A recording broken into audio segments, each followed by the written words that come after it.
much more than what we brought in. So what that means is we had more revenue coming into our country than we had going out buying stuff. Does that make sense? Somebody used to say, when your outgo exceeds your income, your upkeep becomes your downfall. And that's what's happened to us. There's an article in the paper either this morning or yesterday morning about, they said our trade imbalance decreased by $26 billion.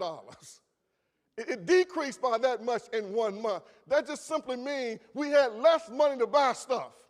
So we didn't buy as much stuff as we bought the month before, but we still buying more stuff from other countries than what we're selling them. So what ends up happening at some point in time, your trade deficit becomes so large, your currency becomes almost worthless around the rest of the world. And so labor is always important. And the ability to make stuff and manufacture stuff and produce things that other people will buy is the key to long-term economic stability. I'm not an economist, but I have stayed in the Holiday Inn on a few nights. Here we, in essence, almost invented the automobile industry. And now without the bailout of the United States taxpayers, there would not be an automotive industry in this country. Because all of a sudden, we cannot make automobiles to compete with automobiles manufactured in other parts of the world. This is serious business. And that's why I'm trying to challenge these young people to academic excellence, because we need godly minds to understand the economy, to understand how things work, to try to get in there and do the right thing for the benefit of masses and majority of people. And not be so self-serving and so preoccupied with their own comfort and convenience, but to understand that to whom much is given, much is also required. Well, just a little side note. The burden of maintaining Jerusalem was borne on the back of the poor. And they were subjected to a double system of taxation. First they were taxed by the Roman government. Matthew was a tax collector. And there was so much money that had to be exacted from the people by the Roman government. And then the Roman government allowed the Jewish religious leaders to tax the people. So they were taxed for the upkeep of the temple. They were taxed for the upkeep of the Leviticus. There was 1,800 Levites in Israel, 1,800. And the people were taxed to finance and support all of these individuals.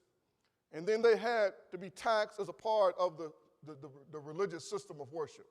So it's estimated they paid between 40 to 70% of their income in taxation. This is the situation that occurred when Jesus appeared on the scene.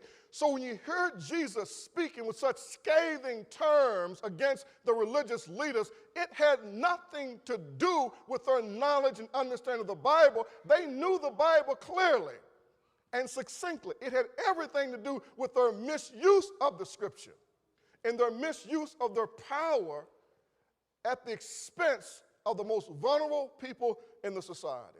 Jesus was a radical social revolutionary.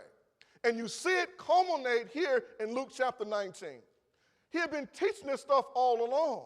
He'd called them hypocrites all along. It wasn't like that this should have been some surprise to them, that they were on a collision course and he was going to expose their economic exploitation of the people, their greed and their hypocrisy, and the fact that they used the religious system of Judaism is nothing more than a system of racketeering. They were a bunch of crooks. They were thugs in robes and in white collars. And that's how Jesus saw them. So the Jewish political, social, religious life was oriented toward the temple. There was a network of synagogues. The synagogues were born during the Babylonian captivity when they weren't in Israel, where they couldn't go to the temple. So they came with the concept of the synagogue, which was a small meeting place. So when they came out of Babylon captivity, they kept the synagogue system in a remote place in the remote villages. And every synagogue had to have at least 10 men to be initiated. And all the synagogues pointed towards Jerusalem, and they pointed towards the temple to remind the people that they had no life apart from the temple. And every 3 years, every male 12 years of age and above had to make, every year, every male had to make a pilgrimage to Jerusalem. 3 major feasts to show himself and to bring his offering. So that brings, now you understand the context. You got a system of religion that is organized oppression and that is organized greed for the benefit of a few above the masses. And it's connected to the Roman government because Rome doesn't care a flying flip about their religion. All Rome wants is the taxes collected, and they want the people to remain in subjugation and to recognize the authority of the Rome. So Rome allows this religious scam to continue. As I was studying for this message, I've been studying for several weeks, I then was looking at the comparison between the Jewish temple system and the organized Catholic Church of years ago. And you find a striking similarity. A striking similarity. The reason Martin Luther, the great reformer, one of the reasons that he protested against the Catholic Church and nailed the 95 Theses to the door of the Wittenberg Church, it had to do with the corruption, how they were selling people's right to sin. It didn't care what sin you committed. They would then give you what they called a condolence, and it allowed you to keep on sinning as long as you paid the money. And the money came into the religious system. That was the sham that Martin Luther basically just could not tolerate. So Luther basically said, this is wrong. God is nowhere in this type of a system. The people can buy their salvation. Not only that, you could buy other people's salvation who had already died. So they were in purgatory, and if you bought them enough money, you could buy and pay their way out of purgatory. It was that type of religious system, and that was built so closely paralleling this Jewish system of how they use religion to manipulate the people. But it was worse than that. It was worse than that. Here's what these crooks would do. The people had to travel long distances to come to Jerusalem for the feast. This is Passover feast, the largest feast on the Jewish calendar. So when the people would show up, many of the poor people would bring their sacrifices with them. They had grown their sacrifice, nurtured their sacrifice, took care of their sacrifice. It was to be a sacrifice without spot or without blemish. When they brought their sacrifice, they had to bring it into the temple, and inside the temple priest would examine their sacrifice. And guess what they would say? Rejected. You can't offer this sacrifice. But I tell you what, go over there in the corner of the guy that can sell you a lamb or a goat or a turtle dove. So they ripped people off when they came to Jerusalem to worship. Particularly poor people, you could buy turtle doves for 5 pence anywhere else. But when you came to Jerusalem, when you came to the temple, it cost you 75 pence. It was all a sham. It was all a ripoff. And this whole system was what Jesus was on a collision course with.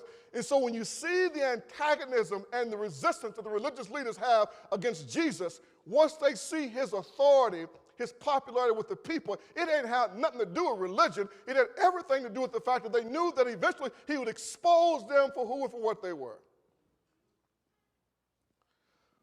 So when he comes to the temple of this final time, verse 45, so then he went into the temple and began to drive out those who bought and sold in it. He had a whip, and he beat them, he turned over tables, and he ran them out, saying to them, it is written, my house is a house of prayer, but you've made it a den of thieves.